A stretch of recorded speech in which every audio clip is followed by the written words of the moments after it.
இது மகிமை நேரம். ஆண்டவரும் உலக ரட்சகருமாய் இருக்கிற இயேசு கிறிஸ்துவின் ஈடு இணையற்ற பரிசுத்த நாமத்தில் என் அன்பின் வாழ்த்துக்கள். இந்த நாளிலும் அப்போஸ்தலனாய் இருக்கிற பரிசுத்த பவுல் பிலமோனுக்கு எழுதின நிருபம். அப்போஸ்தலனாய் இருக்கிற பரிசுத்த பவுல் பிலமோனுக்கு எழுதின நிருபம். இதில் கிட்டத்தட்ட ஒரு அதிகாரம் தான் இருக்கிறது, ஒரே ஒரு அதிகாரம் தான் இருக்கிறது. இதை எழுதிய ஆசிரியர் யார் அப்படின்னா அப்போஸ்தலனாய் இருக்கிற பரிசுத்த பவுல் கிறிஸ்துவுக்கு பின் 67 69 இடைப்பட்ட காலத்தில் இந்த பிலமோனுக்கு எழுதின நிருபம் மற்றும் எபிரேயருக்கு எழுதின நிருபம், இந்த ரெண்டையும் 67 69 காலகட்டத்தில் இவர் எழுதுகிறார். இதிலே மொத்தம் 25 வசனங்கள் இருக்கிறது. 25 வசனங்கள் இருக்கிறது. நீங்கள் பார்த்தீங்க அப்படின்னு சொன்னால் இங்கே அவர் பிலமோனுக்கு எழுதின நிருபம் 1 அதிகாரம் 1 வசனத்தை நான் வாசி. கிறிஸ்து இயேசுவின் நிமித்தம் கட்டப்பட்டவனாயிருக்கிற பவுலும் சகோதரனாகிய தீமோத்தேயும் எங்களுக்கு பிரியமும் உடன் வேலையாளுமாயிருக்கிற பிலமோனுக்கும் பிரியமுள்ள அபியாக்களுக்கும் எங்கள் உடன் போர்ச்சேவகனாகிய அர்கிப்புக்கும் உம்முடைய வீட்டிலே கூடி வருகிற சபைக்கும் எழுதுகிறதாவது. இதில் பிலமோனுக்கு எழுதுகிற நிருபம்னு சொல்லிட்டு பிலமோனுக்கு எழுதுவார். இங்கே அடுத்தால அர்கிப்புக்கு எழுதுவார், அபியாக்களுக்கு எழுதுவார். அது மட்டும் இல்லை, சபைக்கு எழுதுவார். 3 பேருக்கு எழுதுறார். பிலமோனுக்கு, அபியாக்களுக்கு, அர்கிப்புக்கு, அடுத்த 4வது சபைக்கு.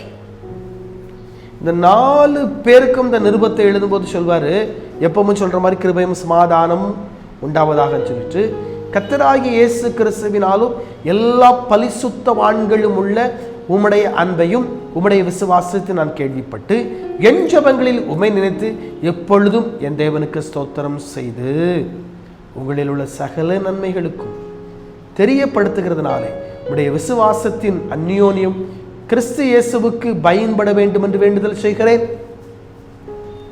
ஒரு காரியத்தை சொல்றார் பாருங்க, உங்களுடைய அந்நியோன்யம் கிறிஸ்து இயேசுவுக்கு பயன்பட வேண்டும் என்று சொல்லி நான் விரும்புகிறேன் சொல்லிட்டு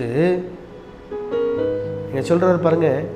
ஏனென்றால் கட்டப்பட்டிருக்கையில் நான் பெற்ற என் மகனாகிய ஒனேசிமுக்காக உம்மை மன்றாடுகிறேன். முன்னே அவன் உமக்கு புரோஜனம் இல்லாதவன், இப்போதோ உமக்கு மிகவும் புரோஜனம் உள்ளவன். அவனை நான் உம்மிடத்திற்கு அனுப்புகிறேன். என் உள்ளம் போல் இருக்கிற அவனை நீதி ஏற்றுக்கொள்ளும். பிலமோனுக்கு சொல்வாரு, நான் பெற்ற மகனாகிய ஒனேசிமு. அப்போ ஒனேசிமின் மீது அப்போஸ்தலனாய் இருக்கிற பவுல் அவ்வளவு அன்பு வைத்திருக்கிறதை நாம் பார்க்க முடியும். பெற்ற மகனாகிய கிறிஸ்துவினுடைய அன்பினாலே நான் பெற்ற மகனாகி இருக்கிற ஒனேசிமு உன்னை அனுப்புறேன். முந்தி புரோஜனம் இல்லாதவனாக இருந்தான், இப்போ புரோஜனம் உள்ளவனாக இருக்கிறான். என் உள்ளத்தை போல் இருக்கிற அவனை நீர் ஏற்றுக்கொள்ளும். அப்ப அப்போஸ்தலனாய் இருக்கிற பரிசுத்த பவுலுடைய உள்ளமும் ஒனேசிமுடைய உள்ளம் ஒண்ணு. அதான் சொல்றாரு, என் உள்ளத்தை போல் இருக்கிற அவனை ஏற்றுக்கொள்ளும். சுவிசேஷ நிமித்தம் கட்டப்பட்டிருக்கிற எனக்கு ஊழியம் செய்யும்படிக்கு உமக்கு பதிலாக அவனை என்னிடத்தில் வைத்துக்கொள்ள வேண்டும் என்றிருந்தேன். ஆனாலும் நீர் செய்யும் நன்மையை கட்டாயமானதுனால மனப்பூர்வமாய் செய்யத்தக்க நான் உம்முடைய சம்மதி இல்லாமல் ஒன்றும் செய்ய எனக்கு மனதில்லை. இந்த டைம்ல அப்போஸ்தலனாய் இருக்கிற பவுல் கட்டப்பட்டிருக்கிறார், சிறையில் இருக்கிறார், கட்டப்பட்ட சூழ்நிலையில் அவர் இருக்கிறார். அந்த டைம்ல தான் அவர் என்ன செய்யறாரு, லாஸ்ட்ல எண்டில் அவர் இந்த நிருபங்களை எழுதுகிறதை பார்க்க முடியும். கட்டப்பட்டிருக்கிறேன்னா, சுவிசேஷ நிமித்தம் கட்டப்பட்டிருக்கிறேன், என் கூட வைக்கணும்னு எதிர்பார்த்தேன், ஆனா உம்மிடத்தில் அனுப்புகிறேன். நீர் அவரை ஏற்றுக்கொள்ளும். என்று சொல்லி அங்கே இவரை அனுப்புகிறதை நாம் பார்க்க முடியும். இங்கே அப்போஸ்தலனாய் இருக்கிற பரிசுத்த பவுல் அவர் சிறை சேதம் பண்ணப்படுகிறதை நாம் பார்க்க முடியும். அதற்கு வரலாறுல நான் பாதபலியாய் பார்க்கப்பட்டு போகிறேன் அப்படின்னு சொல்லி சொல்றாரு. இன்னைக்கு ரோம் நகரில் இருக்கிற Saint Paul and Peter's basilica சொல்லி போப்பாண்டவர் இருக்கக்கூடிய அந்த இடத்துல ஒரு பெரிய பசிலிக்கா இருக்கிறார். அந்த இடத்துல தான் அப்போஸ்தலனாய் இருக்கிற பவுல் ரோமராலே அவர் சிறை சேதம் பண்ணப்பட்டதாக வரலாறு சொல்லுகிறது.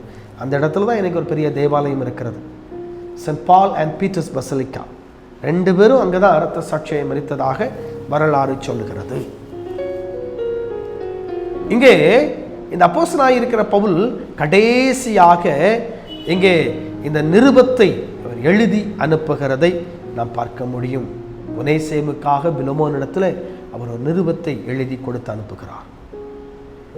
அப்போஸ்தலனாய் இருக்கிற பவுலுடைய உள்ளமும் ஒனேசேமுடைய உள்ளமும் ஒன்றாக இருந்தது. இன்னைக்கு கிறிஸ்துவின் உள்ளமும் உங்களுடைய உள்ளமும் ஒன்றாக இருக்கிறதா? அவர் இருதயத்தோடு கூட உங்கள் இருதயம் இணைந்து விட்டதா? கிறிஸ்துவின் இருதயமும் உங்கள் இருதயம் இணைக்கப்பட்டிருக்கிறதா? இல்ல அவர் இருதயம் வேற மாதிரி உங்க இருதயம் மாதிரி வேற மாதிரி இருக்குதா? உங்கள் சிந்தை கிறிஸ்துவோடு கூட இணைந்திருக்கிறதா? உங்கள் ஐக்கியம் கிறிஸ்துவோடு கூட இருக்கிறதா? கிறிஸ்துவோடு கூட இருக்கிறீர்களா? உங்கள் சிந்தை கிறிஸ்துவோடு கூட இருக்கிறதா? யோசித்து பார்த்தோம். அப்படி இல்லைனா கிறிஸ்துவோடு கூட உங்கள் சிந்தை இருக்கும்படி கிறிஸ்து விரும்புகிறார். தலைகள் தாழ்த்தி ஜெபிப்போம். அன்பின் ஆண்டவரே, உமக்கு ஸ்தோத்திரம். எங்களுடைய உள்ளமும் சிந்தையும் உமோடு கூட இணைந்திருக்க நீர் உதவி செய்கிறார். அப்படி எங்கள் அனுபவம் இல்லைன்னா எங்களுக்கு அந்த அனுபவத்தை தந்த எங்களை ஆசீர்வதி. இயேசு கிறிஸ்துவின் நாமத்தில் ஜெபிக்கிறேன் பிதாவே, ஆமென்.